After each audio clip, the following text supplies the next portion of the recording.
The annals of the American Wild West are replete with stories of notorious outlaws and lawless characters who left an indelible mark on the history of the frontier. Among them, Curly Bill Brocius stands out as a figure shrouded in infamy and surrounded by a mystique that lingers to this day.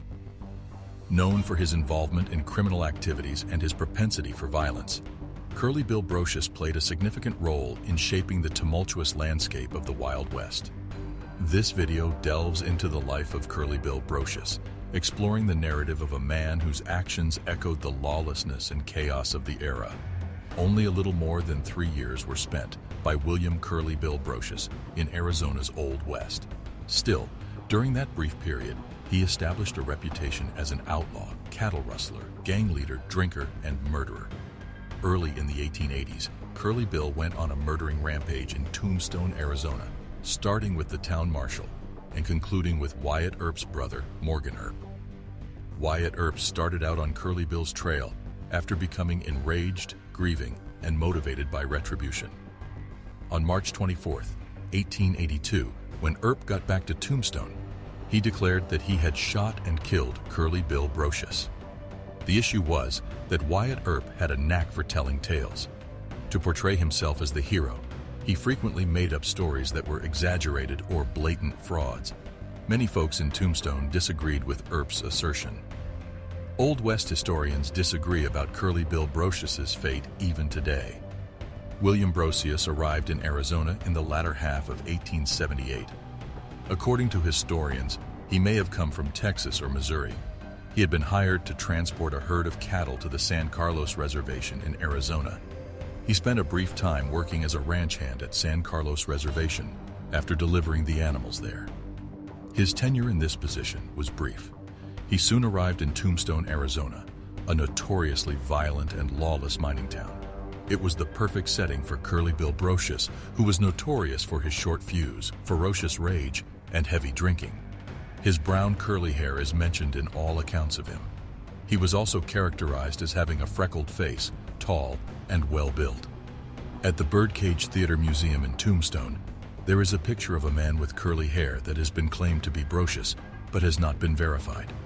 2 further photos of Curly Bill have been sent by his descendants' relatives, but these have also not been verified. Most accounts of Curly Bill from that era that were written focused more on his personality features and briefly highlighted Brocius's curls. He had a dark sense of humor and was a heavy drinker. He once shot at the feet of a preacher, making him dance during a sermon on a Sunday morning. On another occasion, at a dance for the entire neighborhood, Curly Bill pointed his rifle toward a group of Mexicans. He made them dance in public while they were completely exposed. At the time, local newspapers covered both of these instances. On the evening of October 28, 1880, a very inebriated Curly Bill and many of his equally drunk friends were firing their pistols into the air in an alley. To end the chaos, Fred White, Tombstone's first town marshal, arrived on the scene. In a nearby bar, Deputy Sheriff Wyatt Earp heard the disturbance. Later, according to Earp, Marshal White told Curly Bill, "Give me your pistol."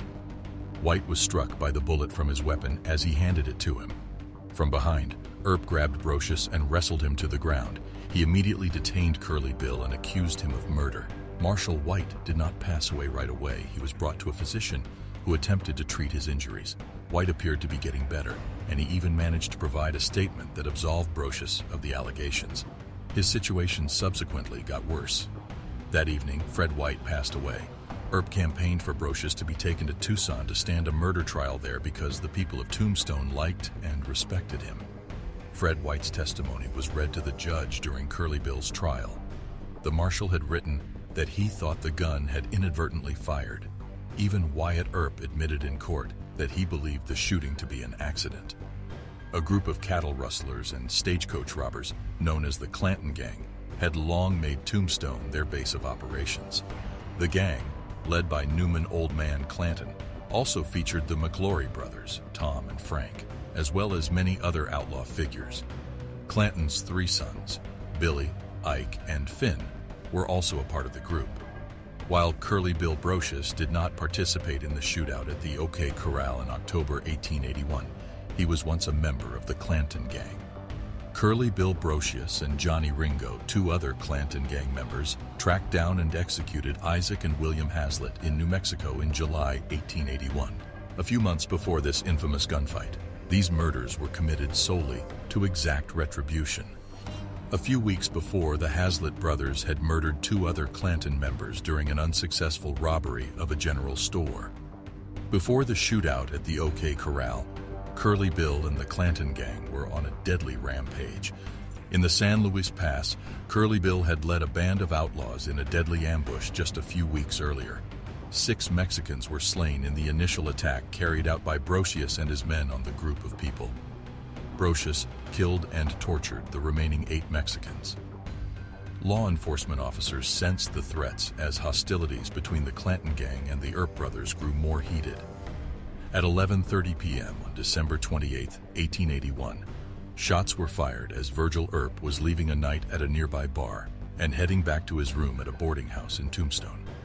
3 assailants opened fire on Virgil Earp from within a partially completed structure across the street. Earp stumbled inside a hotel after being struck in the back and left arm. Despite being seriously hurt during the attempted murder, Virgil lived. His wounds rendered his arm permanently crippled. Then, on the evening of March 18, 1882, assassins, who were allegedly members of the Clanton gang, fired through the window as Morgan Earp was playing pool in a Tombstone pool hall. Wyatt Earp was just missed by the gunshot, but his brother Morgan was hit in the spine. The Clanton gang members were the target of a manhunt led by Wyatt Earp and his posse of lawmen. In case anyone was curious, the posse's mission was to capture and prosecute the criminals.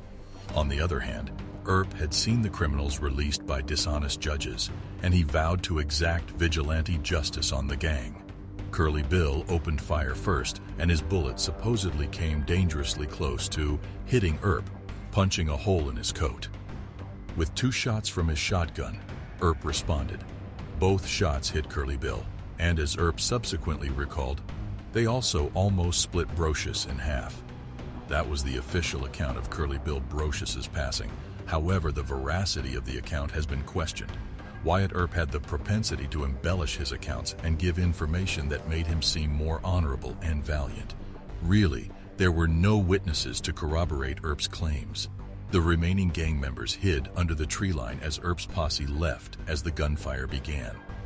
Even today, scholars mistrust Wyatt Earp's narrative because there were skeptics of his account at the time. Wyatt Earp said Curly Bill was shot dead there, although his body was never discovered there. After the lawmen went to fetch Curly Bill's body, Earp said the Outlaws had returned to the bar. He said they stole Brocius's body and buried him in an unmarked grave along Babocamori Creek. Curly Bill's friends claimed that the conversation with Wyatt Earp never took place. They contend that Curly Bill had grown weary of the life of an outlaw. They assert that Brocius departed Arizona so he could live in tranquility and seclusion. Some claimed that Curly Bill relocated to Mexico and married a senorita there. Depending on the account you hear, other gang members advised Brocius to relocate to Texas, Colorado, or Missouri so he could live out his days with a false identity. Earp reported the Curly Bill death described in the Tombstone epitaph as a reality. Even more, the Nuggets editors offered a prize of $1,000 to anyone who could bring Brocius's body to their office. The epitaph, not to be outdone, promised $2,000 to anyone who could bring Curly Bill in alive. None of the prizes were claimed. So, did Wyatt Earp execute Curly Bill Brocius to death? The likelihood is that we will never know the answer to that query, but Curly Bill Brocius's fame and allure are further enhanced by the mystery surrounding his demise. That's all for today. Let us know your thoughts in the comments below, and don't forget to like, share, and subscribe to our channel for more videos. See you next time.